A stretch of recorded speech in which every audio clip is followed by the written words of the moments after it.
Good morning, everyone. Welcome to your second week of instruction here in fluids. There'll be two topics posted today, different videos, just to keep them separate. So the first one we're going to talk about is surface tension and capillary action.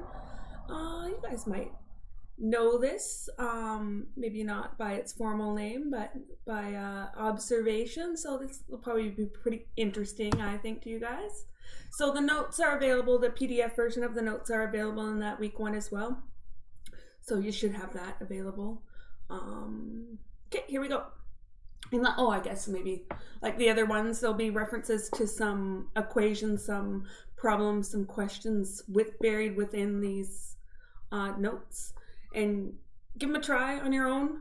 I mean, they're not with marks, but I'll help you memorize some of the formulas and do better on the midterms and the finals. So here we go. So this lesson that we're going to learn it, you get basically two topics a week mostly, right? So for this first topic for week 2, we're going to talk about a little bit review on pressure. We went through that last week. Pressure as it relates to fluids, and remember, fluids are both liquids and gases too. So and by the end of the lesson, you'll be able to define and apply the concepts of atmospheric pressure, absolute and gauge pressure, and the surface tension and capillary action. Okay. So a review of pressure. Now remember, when we talked about pressure before, at any point, pressure is the same at any direction, in all directions. So this is a rule, this is not a suggestion, okay? So if you are a water particle in any kind of water column, the pressure at that point is the same in all directions. You're experiencing it from up and down, sideways, blah, blah, blah, blah, blah. Okay? Next one here. So, and as well as that pressure increases linear with depth for a fluid that's still standing. So I do a lot of fluids that are moving, either from waves or currents, and this is not necessarily true for that, but for a standing fluid, which a lot of civil engineers do, like water reservoirs, dams, water treatment things. It's usually true for standing still. So linearly, what do we have? We got the pressure. Remember, small p. It's in pascals, kilopascals, pounds per square inch, pounds per square foot. We've got this specific weight, gamma. It's either newtons per meter cubed or pounds per foot cubed. So again, force per cubic length. And then you've got the height, the depth of fluid at any point of interest. So the fluid needs to be standard as well as uniform, okay? Which is usually pretty true, but we'll see some specific areas where it's not, okay?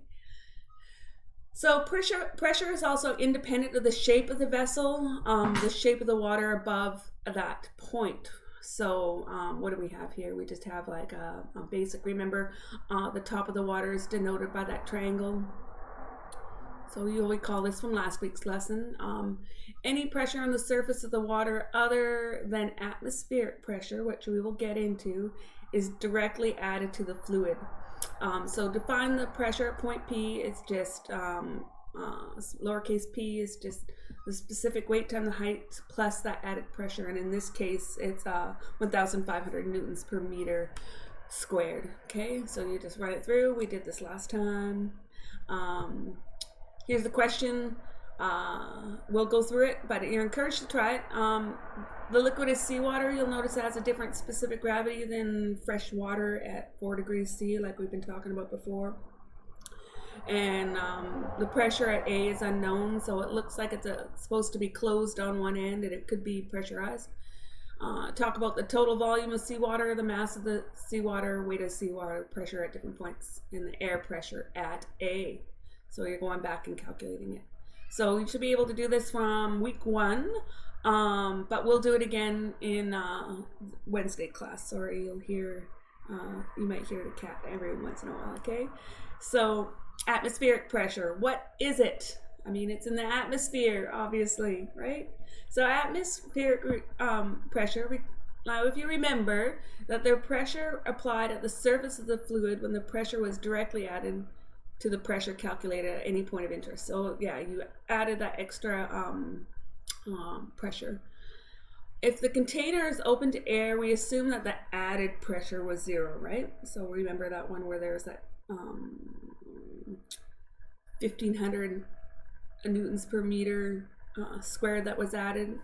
But if it was open, then the added pressure was 0. The assumption works for most situations. I think I probably said it before that's depends, okay? It's not necessarily the case, and sometimes you have to consider atmospheric pressure, and we'll get into it. So, atmospheric pressure is simply the fluid pressure caused by the gases of the atmosphere. Remember, fluids are gases as well. So air is a fluid, right? So it's basically the weight of the air above whatever you're looking at, okay? So here we've got like a little figure. There's the atmosphere, there's a bucket of water, and there's a little triangle too to denote the top surface of the liquid. So, atmospheric pressure. At the surface of the temperature, the atmospheric pressure is assumed to be 101.325 kPa, so that's kilopascals. This is what is known as a standard atmosphere. At the top of the mountain, the atmospheric pressure is less because there's less air above you. So if you're, on Mount Everest, you got a little bit less pressure on you because you don't have as much of that depth of air above you, okay? So, I mean, the same thing with pressure. It's equal to the specific weight times the height. So at a higher elevation, such as the top of the mountain, H is less than the sea level, and the atmospheric pressure is affected by the weather. So you'll often hear, when you listen to weather network or weather reports, and they'll talk about the atmospheric pressure, okay? So it's weather and yeah, you'll also hear them talk about there's a low pressure system coming in, there's a high pressure system coming in. You'll hear that lots. And there's also pressures caused by the wind and the moon. So wind pressure, I think maybe you might have done it in some of your courses before, physics, that kind of thing. And the moon, so that's tidal action. It's a little bit minutia. We'll get into it though, don't worry. As far as we talked about pressure, we've ignored, so far we've talked about this atmospheric pressure, when the top of the surface of the liquid that we've been looking at for figuring out pressure is when it's exposed to the air. We've been ignoring it, but is it incorrect? So imagine you have a bucket of water, it's sitting on the table, or here. How about my coffee here? The water in the bucket, for this example, has a height of 1 meter, and you let the area of the bucket be whatever the area is, some sort of random area. So the weight of the water, the force of gravity on the water at the bottom of the bucket is mass times gravity. We've gone through this before, shouldn't be surprised. So if you draw a free body diagram of the water, you consider only the forces in the y direction, so up and down, and you sum up the forces on the free body. So here's our 1 meter bucket of water. You've got the atmospheric pressure at the top at 0.1. You've got the weight, mass times gravity, acting at the center. You've also got at the bottom this second pressure, and then you've also got the reaction from the table, the force acting from the table on it, okay? So you sum of the forces in the 1, sum of the forces equals sum of the forces in 2. So you got the force of the water, the force of the atmosphere. From the atmosphere, you've got the force of the table and that second atmospheric pressure. Oh, force, because you're converting it to an area. So force from the water, again, it's just the weight, so mass times gravity.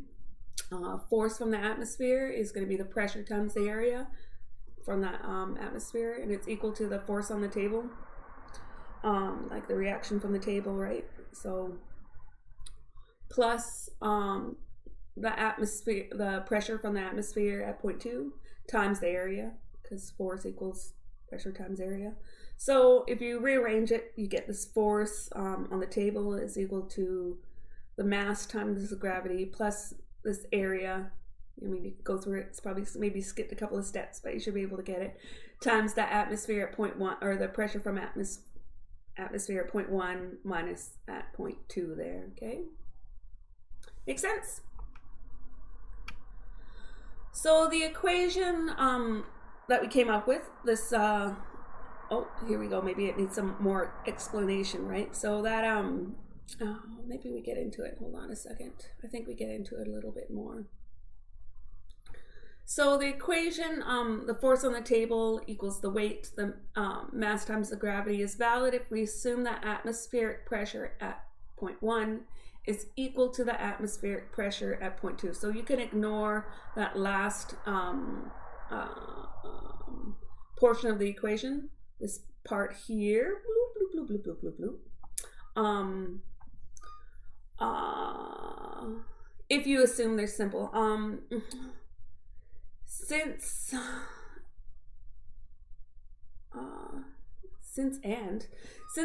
we are deeper at the air at 2 than at 1. Yeah, so there's more air above you at point 2 than there is at 1. The pressure at point 1 can't be equal to pressure at point 2. However, since air is very light, you guys kind of intuitively know that, lighter than the water, and the 1 meter depth of water is very small when you consider about the height of the atmosphere above it. I don't know what the height of the atmosphere is, a few kilometers, I guess. So 1 meter versus a few kilometers, the difference in pressure between points 1 and 2 is very small and can generally be ignored for most civil engineering applications. You might get into something, it would be very unusual. You'd get into a very highly specialized field where it might be important, but for most engineering applications you can kind of ignore it. So just to keep in mind, the specific weight of air is 11.81 newtons per cubic meter at 20 degrees C, and again it's in the back of the book here. And you compare it with the specific weight of water at 20 degrees C, which is 9,790 newtons per cubic meter. You know, that's quite a bit of difference, almost like 10 to the 3 times difference, almost, not quite, you know. So the weight of the water, the specific weight of the water, is so much heavier than the specific weight of the air. It's not as important as the pressure caused by the weight of the water, okay? So here's a question that you can try on your own too. Encourage you to try on your own. Calculate the difference in pressure due to the atmosphere between these points 1 and 2, and you can determine the specific gravity of air. So I think maybe it's given in here too, so give that a try. We'll try it again on Wednesday. So that's a little bit about atmospheric pressure. There's how do you measure different pressures? You know, there's one thing about doing it on paper, and then there's another time where you have to measure something so that you get a little bit more accurate. So how do you measure it? There's a couple of different ways. There's absolute and pressure gauge pressure. Okay.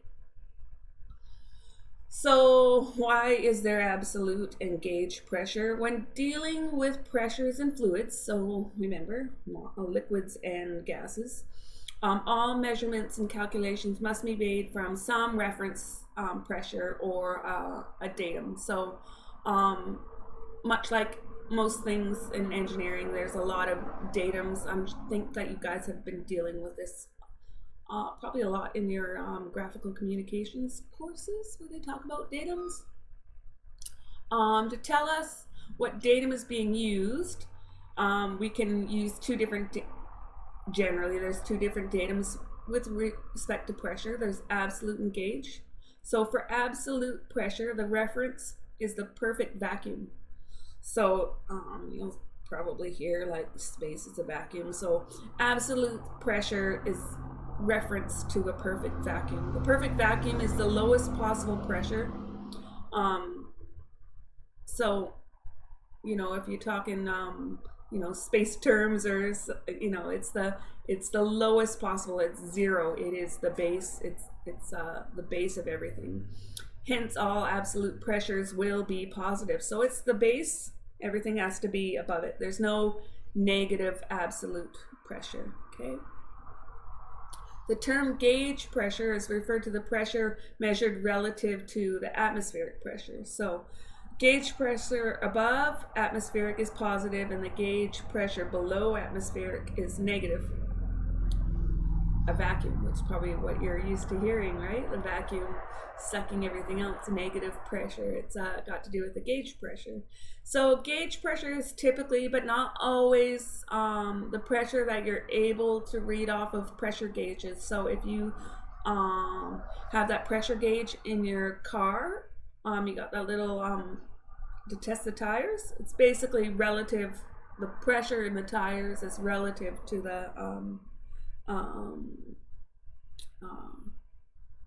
the pressure that you're at, the atmospheric pressure that you're at outside the tire. Okay. So most gauges are not able to read absolute pressure. They'll only tell you relative pressure. So all pressures that you read off of pressure gauges in real life, okay? Generally, not always. You might have some fancy equipment, okay? Let's say you're reading the air pressure in our car tires. Since the pressure outside the tire is the atmospheric pressure where you are. The gauge is measuring the pressure of the air in the tire relative to the pressure of the air outside the tires, okay? The reference pressure is the local atmospheric pressure. Of course, if you're inflating your tire downtown Victoria, or if you're inflating your tire in Nepal, it's gonna, both will be relative to, the gauge will tell you relative to each other, but not necessarily what the atmospheric pressure is outside, okay? So generally, a pressure gauge that is in some way vented or exposed to the atmosphere measures gauge pressure, but not absolute pressure. So if there's a pressure gauge and it's vented to the open air, right, it'll just measure the gauge pressure, not the absolute pressure. One gauge that provides a good example of this type of absolute pressure is a barometer. I don't know if you've seen them. My parents have one in their house. It's you'll see them around. I was used to it because I grew up around boats and whatnot. There's those brass little barometers around. You'll probably see them. But again, the gauge still only measures the relative pressure. So the barometer measures pressure relative to zero absolute pressure. So remember, zero at absolute pressure cannot go more negative than that, because inside the barometer is zero absolute pressure. So inside the measuring device, it's zero absolute pressure. So by definition, the volume that is at zero, so the volume of air or volume of whatever, volume that is at zero absolute pressure is the volume that contains nothing. So there's no molecules, there's nothing. And it's called a perfect vacuum. So a perfect vacuum, this absolute pressure, it has no molecules of nothing in it. So no molecules of air, no molecules of water, no molecules of, methane or whatever the case may be, okay? So here's an example of a barometer. What do we have? We've got this lovely little figure here, okay? And what does it have? It's got atmospheric pressure at the bottom. It looks like, a pool of liquid water, say. there's a tube, okay, and the water has, or what is in there? It's mercury in there. So you got a tube. At the top of the tube is a vacuum. The liquid within it has raised to an elevation of 760 millimeters or 29.29 inches at standard sea level pressure. So if we take a little bit closer look at that portion at the top of the vacuum there where the liquid has risen to, you'll see a couple of little funny things there. You'll see that there's like a little curved, the interface between the vacuum and the, in this case it is mercury. It's kind of curved up a bit. We'll get into that a little bit, but just keep that in your mind for now. So no pressure is exerted at the top of the liquid of the column because it is a vacuum. It's telling us it's a vacuum. So the pressure in the column is just fluid pressure, which is proportional to depth. So the liquid rises, right, until the fluid pressure exactly balances out the atmospheric pressure. So sum of the forces equals 0. When we talk about the pressure, it's just the force times the area. So it's that same sort of thing. Like it just eventually rises till it's balanced out with the exposed portion of the liquid. In that case, it happens to be atmospheric pressure. So pressure is transmitted in all directions in the fluid. Remember, if you're at any point in the fluid, you're experiencing that pressure from all directions. That's that Pascal's principle. So the pressure upwards in the mercury tube at the level of the open surface is equal to the atmospheric pressure. Again, sum of the force is equal to 0. There is a little hyperlink if you want to look at it to get some further information. So you'll note that in this diagram, the height has reached to 760 millimeters. It's sort of a specific amount for this because it's at standard sea level pressure. Okay. So if we go back, and mercury at standard sea level pressure and temperature, so that's probably what, 20 degrees C, has a specific weight, remember that gamma, of 133.3 kilonewtons per cubic meter. So the pressure is equal to gamma times H. So 133.3 kilonewtons per meter cubed times that 0.76 meters, because keep it careful of units. Work that through and you get 101.3 kilonewtons per meter squared, or kPa. Okay, so that's how you know that the atmospheric pressure, I mean, you could use, in this case, it's mercury, it could be any other fluid, but whatever. If you measure that, you back calculate it, and you can figure out what the standard atmospheric pressure is. Okay. So, rule, this is not negotiable. The absolute pressure is equal to the pressure gauge that you read from the gauge plus the atmospheric pressure. Note you indicate absolute pressure, abs, or typically in US customary units, the gauge pressure or gauge is gauge pressure, or G. So what do we have here? So this example, we've got pressure absolute, or what is it? We got PSIG, so it's pounds per square inch gauge. Okay, so hopefully that makes sense. So the gauge pressure is pounds per square inch, and the G is just the gauge. Okay.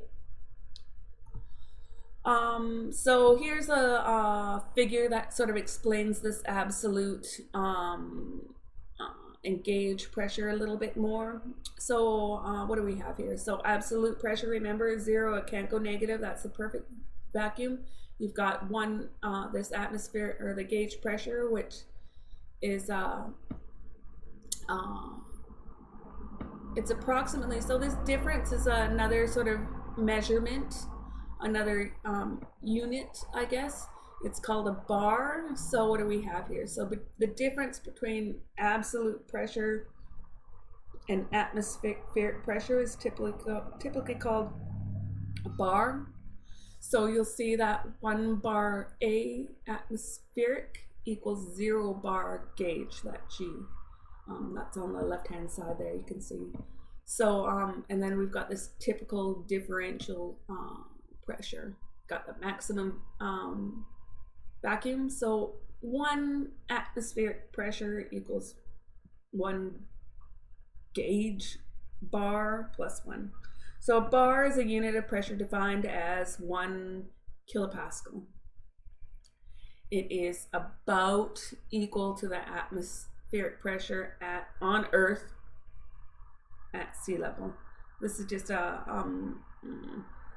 sort of a unit to make our lives a little bit easier. Some people's lives a little bit easier. So you've got, what do you got?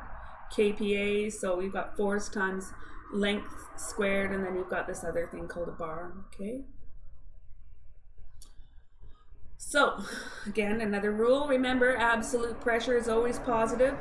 0 absolute pressure means the volume containing no molecules, so there's no molecules within that vessel or exposed to the air or whatever, or exposed to the I guess it's just exposed, really. And it's impossible to have negative molecules. Makes sense, right? 0 absolute pressure is called a perfect vacuum. And atmospheric pressure near the Earth's surface varies from approximately 95 kilopascals, absolute pressure, that's at abs, to 105 kPa, absolute. Or if you like imperial, 13.8 pounds per square inch, absolute, or 15.3 pounds per square inch. What is it? We got pounds per square. Oh, varies from 13.8 to 15.3 absolute. Atmospheric pressure depends on temperature and altitude. So basically that's that elevation above sea level. Local weather conditions, you know, if it's windy, blah, blah, blah. And effects of the moon. So the Earth, the gravity from the moon pulls liquids.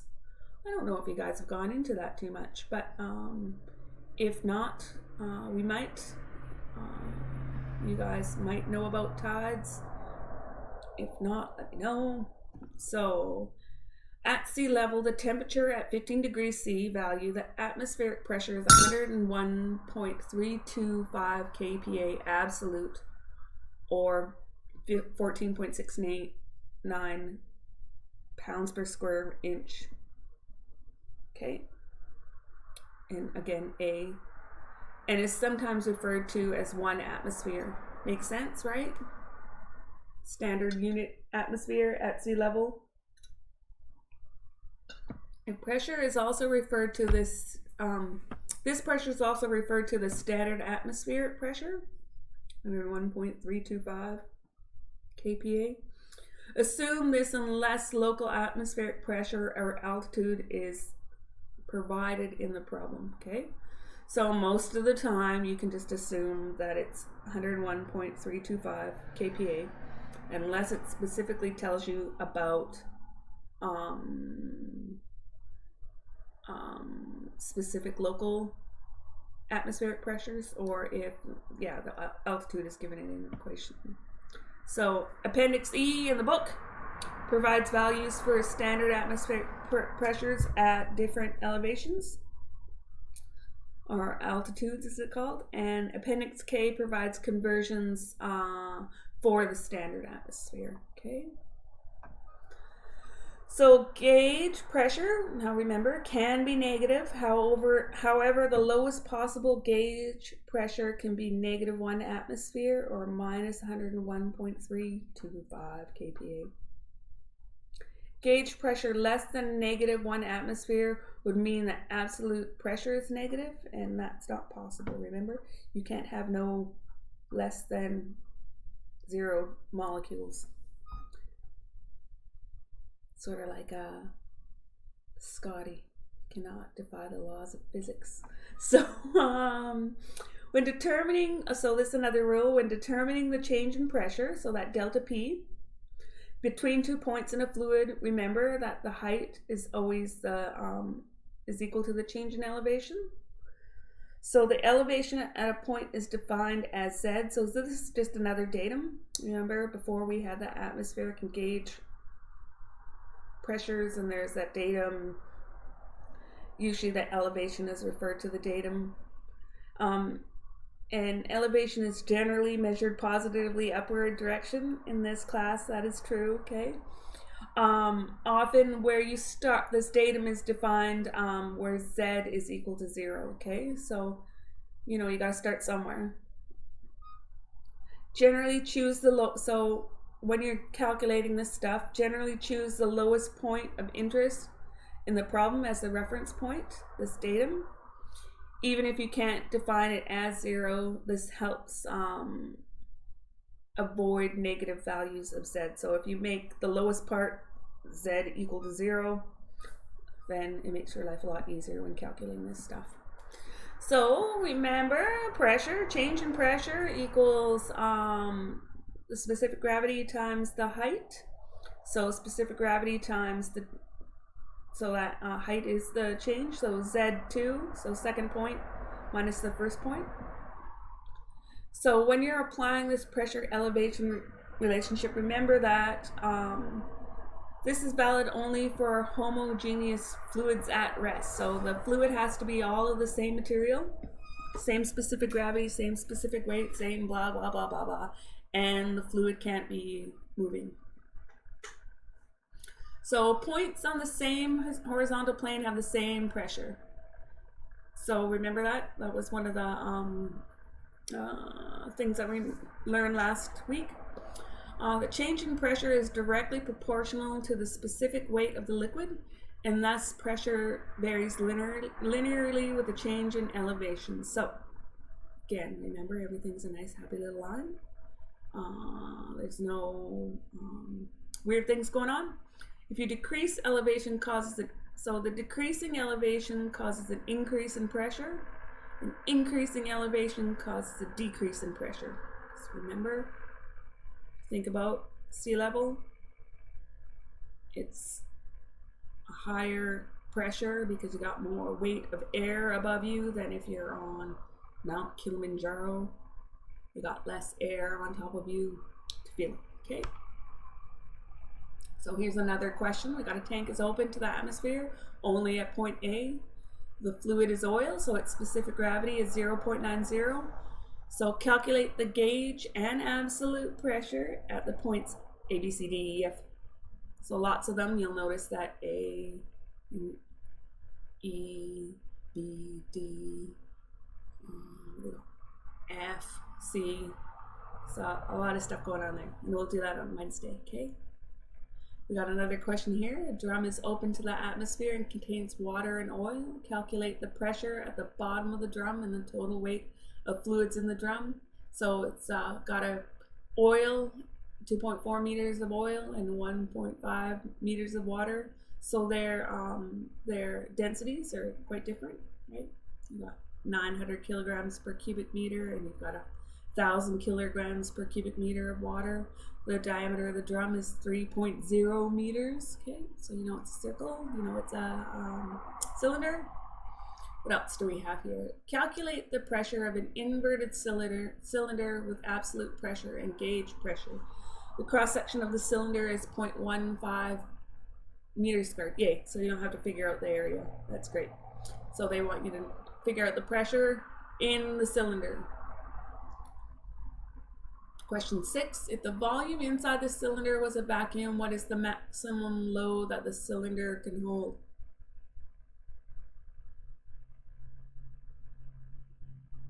Now we've got question 7. The fluid in the tube and the bucket is mercury. So mercury, look at its specific gravity. It's a lot heavier than water or air. So it's 13.54. The space above A inside the closed tube is a vacuum. So this is similar to the one that's presented. The elevation difference between A and B is 0.763 meters. Find the absolute pressure at A, B, and C. Yay. So, and then question 8.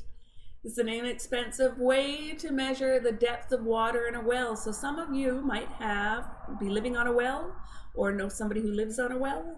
So a small diameter hose is fed down a well. A bicycle pump is used to pump air into the hose and down the well. The air pushes the water out of the hose until bubbles rise from the end of the hose. The pressure gauge in the pump is red.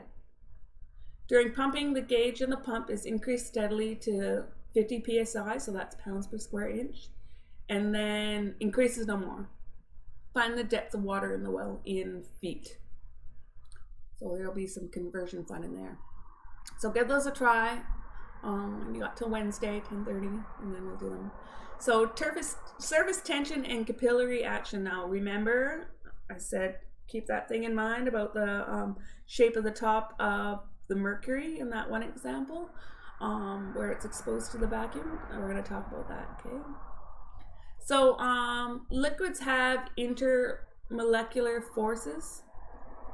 They've got something called cohesion. This enables the fluid to resist tensile stress. So fluids maintain form because of molecules and how they're attracted to each other. So, you know, it forms a puddle. Adhesion, so this is the ability for a fluid to adhere to another body. Fluid molecules are attracted to another substance. So yeah, you put water on your hand and your hand gets wet, okay?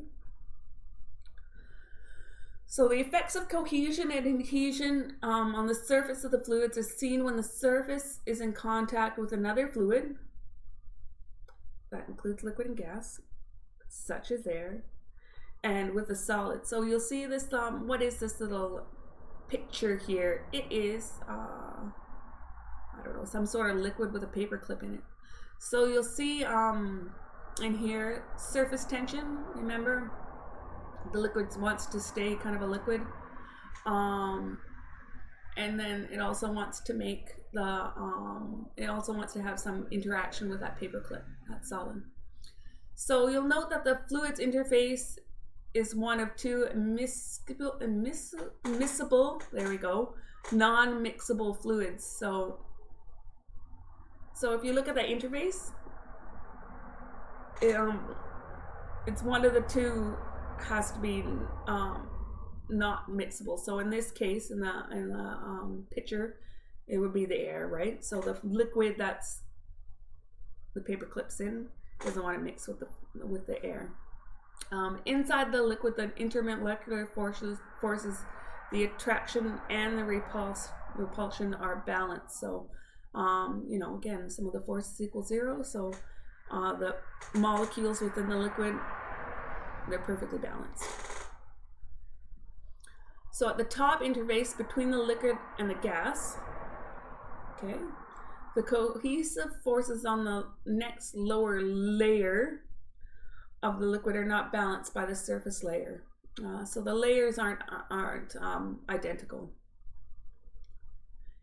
The unbalanced forces tend to pull the surface layer molecules tightly to the lower layer in each other, creating a membrane effect known as surface tension. So if you look at that diagram there, you can see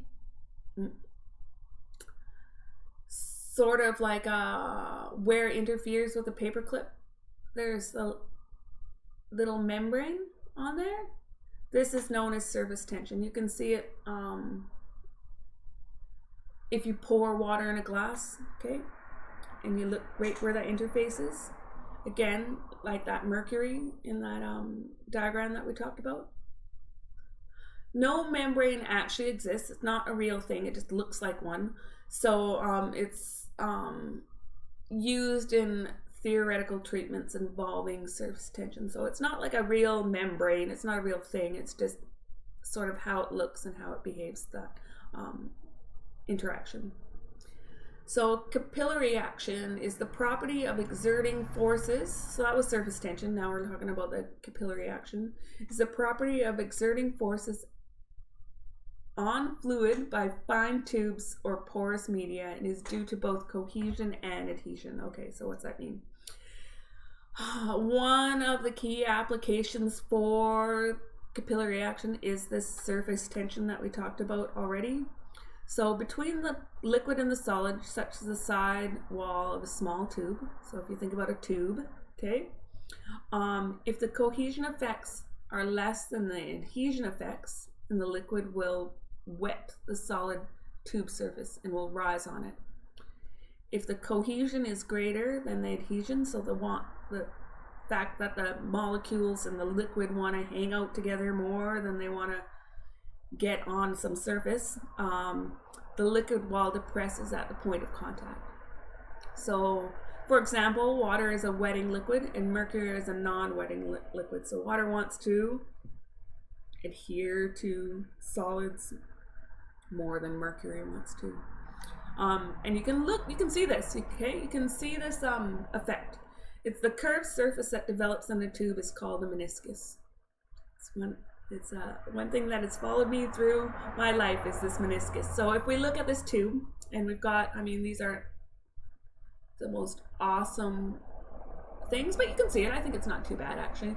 So water is the manometer, is how you say that word, and we'll get into that too. So this is a wetting fluid at water. The cohesion is less than the adhesion forces within the liquid. So you can see that meniscus, it concaves down. If you look at the mercury manometer, you can see that this is a non-wetting mercury. Remember we said it was non-wetting. The cohesion forces within the molecules are greater than the adhesion forces, and so that it concaves up.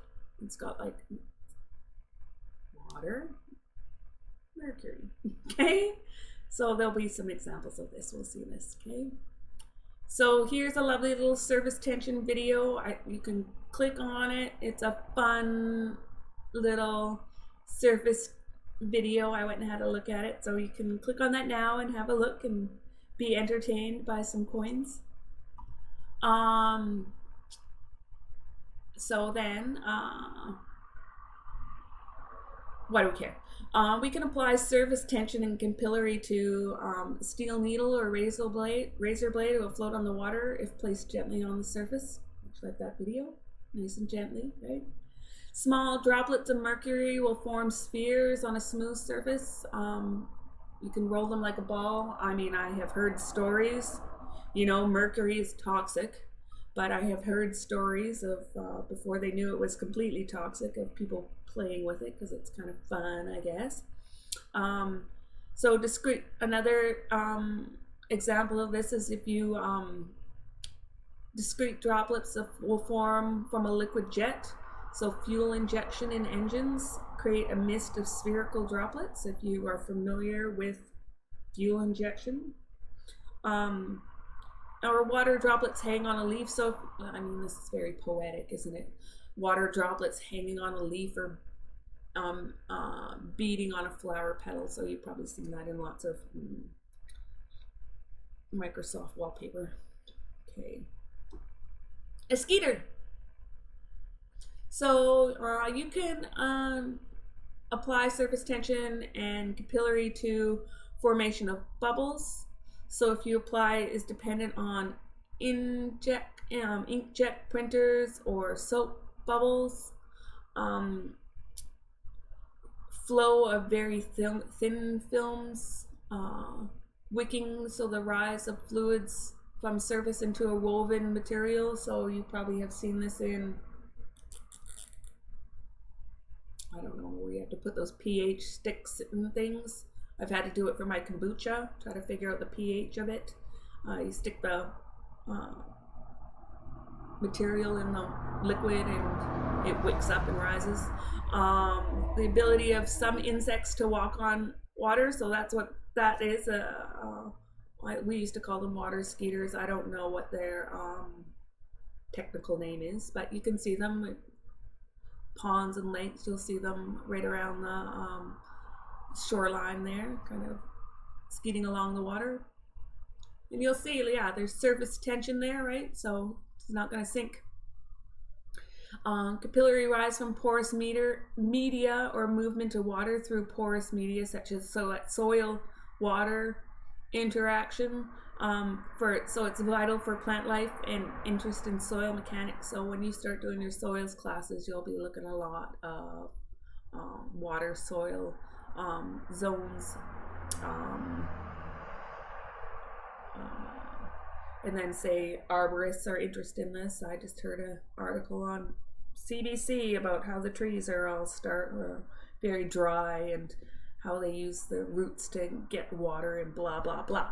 So since surface tension is analogous to a membrane, remember, forces are developed parallel to the liquid surface. So surface tension is described as a force per unit length, FYI, and is given by sigma, so that same Greek letter that you've used before. It's also known as the coefficient of surface tension. So surface tension generally decreases as temperature increases, and it's dependent on the fluid in contact with the liquid surface. So depending on what the fluid above and below are, okay? So surface tension values are usually quoted in contract with air at atmospheric pressure. So these values, these sigma values, there's tables 1.4 and 1.5 in the book. Are provided for values of surface tension. And what is this? So it's in millipounds per foot or millinewtons per meter. That little m, millimeters, you've seen this before. So 1,000 millipounds is equal to 1 pound. 1,000 millinewtons is equal to 1 newton. Force per unit length. There we go. Okay. So what do we have here? So here we go. Remember I said keep it in mind what it looks like. So apply surface tension to capillary effect. So what do we have? We got a figure here, a diagram. If we look at that 1A, that's on the left-hand side, or my left-hand side. I guess your left-hand side too, I'm not sure. So you got a rise of column. So we've got a tube there. It's just within some sort of, or I guess, wetting fluid, we'll say. So it could be, it's not necessarily water, it can be any kind of wetting fluid. So you put a tube in there, the wetting fluid rises in the column, okay? And if we take and what do we have here? So the diameter of the tube is 2 times the radius, right? It's gonna rise to a certain level, a height, and that meniscus is gonna have a certain angle between its surface and the surface of the tube. Okay, so if we look at just the top bit of that wetting fluid, when you draw a free body diagram of the forces calculated on the column height, what do we have here? So the downward force is that gamma, that unit weight of the fluid times pi r squared, area of a thingy, of the tube, times the height that it rises to.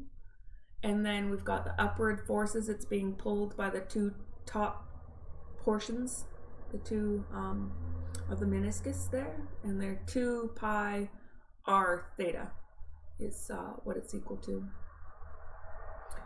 So that is for a wetting fluid.